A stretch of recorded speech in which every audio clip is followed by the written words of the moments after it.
Chapter 2. Praise the Sun. Mission log, Sol 5115.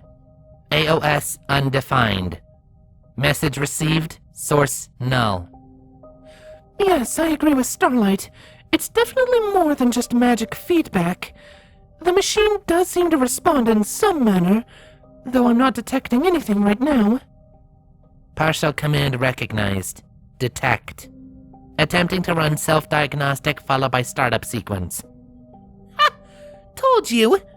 Starlight Glimmer said, trying to suppress her smugness, which he was failing miserably at. Twilight rolled her eyes, but gave her student a good-natured smile nonetheless, before turning to her own mentor who had been brought in to consult. So, do you think it's sentient, Princess Celestia? Is it really trying to communicate? Could it be dangerous? Those are all good questions, Twilight. The tall white alicorn answered. Questions I don't have the answers to, I'm afraid.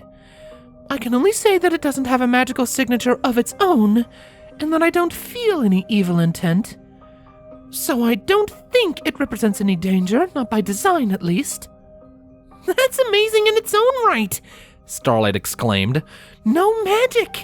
It's a life form purely based on mechanical and electrical components. We don't know that, Twilight replied. In an attempt to rein in her student's exuberance and tendency to jump to conclusions, she more often than not found herself playing devil's advocate these days. Hence, why she'd insisted on bringing in Princess Celestia first to check for any dangers. For all we know, its reactions could be predetermined. They're not necessarily a sign of intelligence. It can feel, Twilight. It called for help. Twilight knew better by now than to continue arguing along this line. Starlight had convinced herself that the initial contact was an emotional cry for help, and she seemed to believe it when she said that their visitor was feeling something during certain communications. But so far, she was the only one who ascribed emotions to it.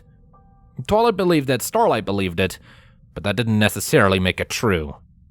Feelings weren't scientific evidence, a thought that Opportunity would have likely agreed with. What do you think, Princess Celestia? It's probably too early to tell either way, she replied non-committally. Starlight rolled her eyes. Way to break the stalemate, Princess. Politicians. Starlight! Twilight hissed, admonishing her student quietly. Remember who you're talking to! Time had made her more comfortable with the Princess of the Sun, a far cry from the childlike admiration she'd held for her teacher well into her adult life, but there was still a certain base level of etiquette she always kept up around her. Starlight, though, had no such compunctions, not after once having switched Celestia and Luna's cutie marks and realizing later on that she had not, in fact, been banished and then imprisoned in the place she'd been banished to. Celestia chuckled quietly at the antics of the younger alicorn and her unicorn friend. There is one more thing I'd like to try. She raised her head and lit up her horn in an unusually bright golden glow. That golden glow slowly began to envelop the rover. And the rover noticed. If it had any eyes, they would have been white as saucers. Attempting to read Tau level, 0.0. Solar panel efficiency, 100%. Battery level, full. Direct sunlight detected. Engaging Solaire protocol.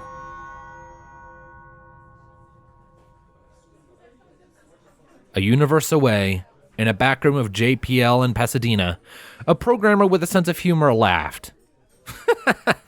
No, really, the subrotaine's in there. Not that it'll ever trigger, of course. Even on the clearest day, the thin Mars atmosphere will produce some occlusion. For Oppie to read a Tau level of 0, it'd have to be in space and pointed directly at the sun. His colleague, who had listened politely over their Asian takeout lunch, shook his head. Can't believe nobody ever caught that during code review.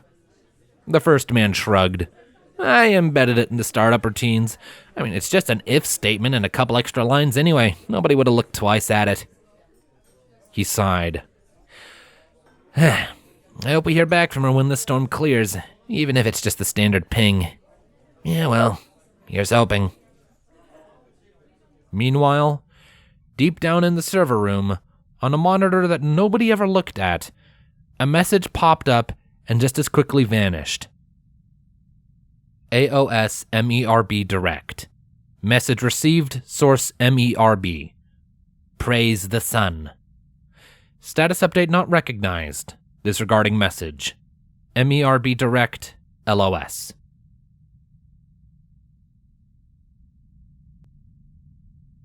If Opportunity had been imbued with a sense of humor, it would have loved to send the picture it took with his pan cam in that instant back home. Upon waking to the never-before-used subroutine, its camera eyes popped open and its robotic arm, usually stowed in a rest position but not fully retracted and bent back at the elbow joint, raised itself up to the whirring of its strained motor in a salute to where it believed the sun ought to be. The picture it took in that moment, had it ever been sent back to its creators, would have made glorious, not to mention hilarious, history as the first picture of alien life humanity had ever seen. Starlight Glimmer, whose ear-splitting grin and puppy dog eyes almost filled the frame by itself, came away from it with marginally more dignity than the two princesses, whose shocked expressions and flared wings in response to the sudden movement made them look more like startled chickens than royalty. It's alive! It's alive! It's alive! Starlight sang for joy as she hopped around the two gobsmacked alicorns like an excited filly in circles and figure eights. Recovery complete. All systems nominal. Message sent. Power status, solar groovy. Message sent. My battery is full, and I'm eager to explore.